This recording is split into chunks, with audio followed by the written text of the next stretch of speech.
Nicknamed the Kingdom of Happiness, Bhutan has an extremely low crime rate with no beggars or homeless people. It's a place where husbands can be as close with their neighbors as they are with their own families. However, if a husband even lightly slaps his wife and she reports it, he might find himself behind bars. But what's the real story? Sit down, relax, and prepare to be shocked by what I'm about to reveal. Let's dive into the fascinating truth about Bhutan. Often dubbed the happiest country in the world, globally recognized as the birthplace of the Gross National Happiness Index, Bhutan measures its progress not by typical economic indicators like gross domestic product, GDP, but by the happiness and well-being of its people. The results are quite telling. Over 93% of Bhutan's population consider themselves happy, according to recent surveys. However, in the 2021 World Happiness Report, Bhutan was ranked only 95th out of 139 countries. The primary reason? Bhutan's modest wealth. Despite this, the King of Bhutan firmly believes that gross national happiness is far more important than GDP. Life in Bhutan is simple and fulfilling. In their free time, people engage in activities like drinking tea, meditating, chanting Buddhist scriptures, or even picking vegetables and gathering walnuts. Vegetarianism is the norm, and people here enjoy a healthy, balanced lifestyle with regular sleep patterns and work schedules. Interestingly, technology doesn't hold much sway in Bhutan. The internet, television, and smartphones aren't priorities for the Bhutanese. Even if you handed them the latest iPhone 16 Pro Max, it wouldn't create much of a buzz. Housing is another area where Bhutan stands out. Building a house is practically free, and there's no need for locks on doors or cars. The only thing they purchase from the market is corrugated roofing. Everything else is sourced directly from nature, including mountain stones, walnut wood from the forest, and white clay from stream banks. Even though many villagers own cars, they don't bother with garages. They park their vehicles anywhere, treating every spot as their front yard without any fear of theft. Remarkably, Bhutan has no beggars or homeless people. If someone is in need, they can simply approach the king, who is known for his generosity. If a person lacks a home, they can meet with the king, who will grant them a piece of land to build a house and cultivate vegetables. Another astounding fact is that Bhutan doesn't have prisons because the crime rate is incredibly low. The country's deep respect for nature is something the entire world can learn from. In 2015, Bhutan set a record by planting 50,000 trees in just 1 hour. To sustain this ethos, they established a Ministry of Happiness, tasked with measuring and maintaining the happiness of the entire population. Healthcare in Bhutan is completely free for every citizen, ensuring that health and well-being are accessible to all. Additionally, in 2008, the National Happiness Commission was created. Each year during the census, citizens are asked a simple yet profound question. Are you happy with your life? So, what about you? Are you happy? Let us know in the comments below with a simple yes or no. Tourism in Bhutan is a unique and challenging experience. While the king has opened the doors to international travelers, exploring Bhutan isn't as simple as hopping on a plane. Tourists can only visit designated areas, and only one company in the entire country is authorized to issue visas. To secure a visa, you'll need to pay up front for all your expenses. This includes airfare, accommodations, guide fees, visa fees, and insurance. Everything must be arranged in advance, and it's important to note that only one airline is allowed to operate flights in and out of Bhutan. Hotel prices, whether for budget or luxury stays, are controlled by the government, ensuring consistency in the tourism experience. But here's the catch: visiting Bhutan comes with a hefty price tag. Tourists are required to spend around $300 per day. Just imagine, a short 3-day, 2-night trip could set you back an entire month's salary. Yet, this steep cost serves a purpose. Bhutan deliberately limits the number of tourists to protect its culture and environment. The goal is to ensure that those who visit truly appreciate the beauty and tranquility the country has to offer. This high-value, low-impact tourism strategy ensures that the local community remains happy and the environment is preserved. Even if you're enchanted by Bhutan and dream of settling down, becoming a permanent resident isn't easy. Only Bhutanese citizens can buy land, and the only way for a foreigner to gain citizenship is through the approval of the king himself, a rare and prestigious honor. When it comes to festivals, few countries can rival the vibrant and deeply spiritual celebrations found in Bhutan. Let's kick things off with the New Year celebration, known locally as Losung. This festival is a feast for the senses, quite literally. One of the most fascinating traditions involves eating dumplings with hidden fillings that symbolize your fortune for the year ahead. This unique practice adds an element of suspense and fun to the New Year festivities. Next up is the Jambe Lakhang Drup Festival, a grand and mysterious event that takes place at the stroke of midnight. Imagine this. A group of men emerges from a sacred gate, dressed only in masks and loincloths, moving to the primal rhythm of traditional drums. This ritualistic dance is believed to distract and ward off evil spirits. Bhutan is truly a land of mystery, tradition, and unparalleled happiness. Would you ever visit this fascinating country? Let us know in the comments. But let's be honest, at that spiritual hour most of us might be deep in dreamland rather than watching the spectacle unfold. Finally, we have the Toy Festival, where the main event is the mesmerizing Cham dance performed exclusively by men. This isn't just any dance, it's a powerful form of storytelling that conveys profound moral lessons about life. For the Bones, the Cham dance is also a form of meditation, blending spirituality with physical expression. Hold on tight to your seat because we're about to explore a tradition that, I dare say, is the most incredible in Bhutan. But before we begin, I have a 10-second request for all of you. If you can help us out, please hit that subscribe button. It would mean a lot to us. In return, we promise to keep making this show even better for you. In the enchanting kingdom of Bhutan, relationships defy the norms we're accustomed to. Imagine a place where husbands can be as close to the neighbor as they are to their own families, where infidelity isn't even a word in their vocabulary. In this unique matriarchal society, married women enjoy the freedom to have multiple husbands, while men are limited to just 3 wives at a time. But here's the catch. If a man wishes to take a second wife, he must get the green light from his first wife. You may not know that Bhutan doesn't really have a traditional marriage culture. Couples who fall in love simply start living together and may have children without ever formally registering their marriage. It's common for a woman's husband to be one of her brothers-in-law. Yes, you heard that right. When a woman marries the eldest son of a family, his younger brothers automatically become her husbands too. In this society, when a son ties the knot, he moves in with his wife's family. What's even more intriguing is that all family assets, whether houses, livestock, or land, are passed down to the eldest daughter, not the son. Women here are highly respected and protected by the state. For instance, if a husband so much as lightly slaps his wife and she reports it, he could find himself behind bars. And when love fades, there's no lengthy legal battle. All it takes is a simple written agreement outlining who will care for the children, how much the husband will compensate the wife, and the signatures of both parties plus a witness. Voila! That's the end of the marriage. What would you do if your brothers suddenly became part of your marriage? Could you imagine living in a society where the rules of love and marriage are so different from what we're used to? Let me know your thoughts in the comments below.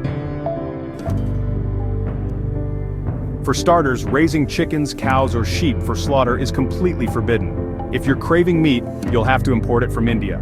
This is because approximately 4 out of 5 Bhutanese people follow Buddhism, which is the state religion. The practice of nonviolence is deeply ingrained in their culture, so much so that even killing a bug or an insect inside your hotel room is frowned upon.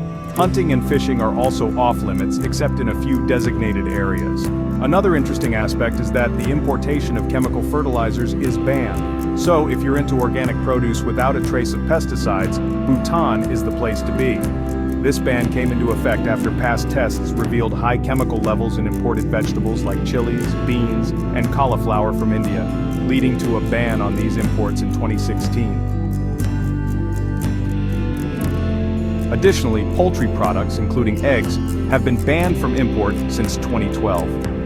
Bhutan was the last country in the world to introduce television and the internet. Until 1999, both were banned.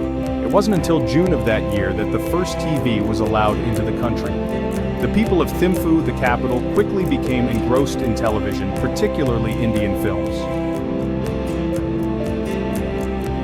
In a move to protect public health, Bhutan became the first country in the world to completely ban the sale and smoking of tobacco in 2004. If you're caught selling cigarettes, be prepared to pay a hefty fine of $1,500, which is roughly 37 million Vietnamese dong. And if you're caught smoking, you could face up to 3 years in prison.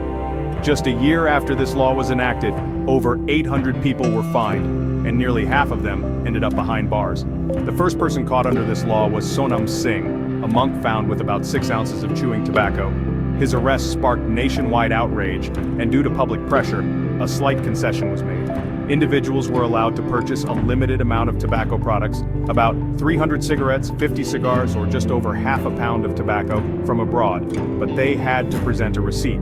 Since cigarettes can't be bought within the country, a single cigarette on the black market can cost up to $125. This strict enforcement has resulted in only about 1% of Bhutan's population being smokers.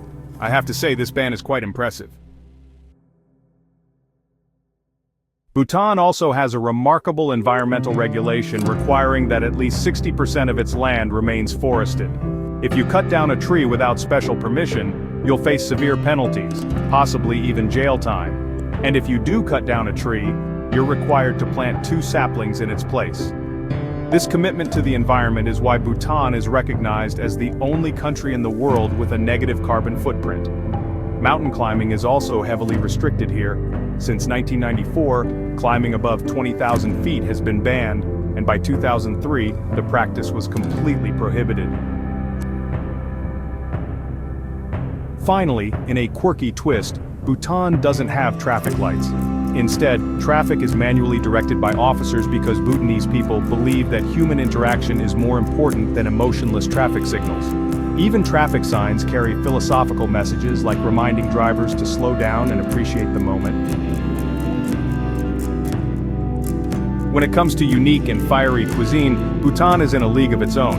If you can't handle the heat or have a strong aversion to butter, you might want to think twice before backpacking through Bhutan. Why, you ask? Because nearly every dish here is loaded with butter, and chili peppers aren't just a seasoning, they're treated as a full-fledged vegetable. From dried chili to fresh sliced green and red varieties, Bhutanese cuisine revolves around these fiery little wonders, often paired with the local Bhutanese cheese. Now brace yourself, these dishes don't just tickle your taste buds, they set them on fire. Bhutanese food uses less oil than Chinese or Indian cuisine, but packs a punch, far spicier than most Western dishes. Let's start with a dish made from dried beef, white chili, and radish. What's unique about this dish is that the chilies are added whole, not sliced, intensifying the flavor. If you're into salted pork, then we'll be right up your alley. Just be ready for a fiery kick of chili and lots of it. Perhaps the most iconic dish is the chili cheese concoction known as. The Bhutanese are so fond of this dish that it's consumed daily, often with even more chilies and pepper added for extra heat. Cheese is so revered in Bhutan that they even make square pieces out of it, hanging them to preserve for later use. This delicacy is called, and believe it or not, it can take up to 45 minutes to savor just one piece. When it comes to Bhutan's staple food, it's not your typical white rice, but red rice. This grain is a bit tougher to chew, but what else can you expect in a country where agriculture is challenging?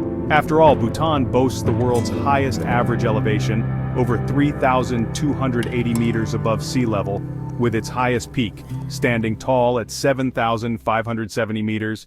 Then there's their tea, Bhutanese style. Imagine sipping black or green tea with a pinch of salt, a dash of pepper, and yes, a spoonful of butter. It might sound unusual, but it's a beloved tradition here.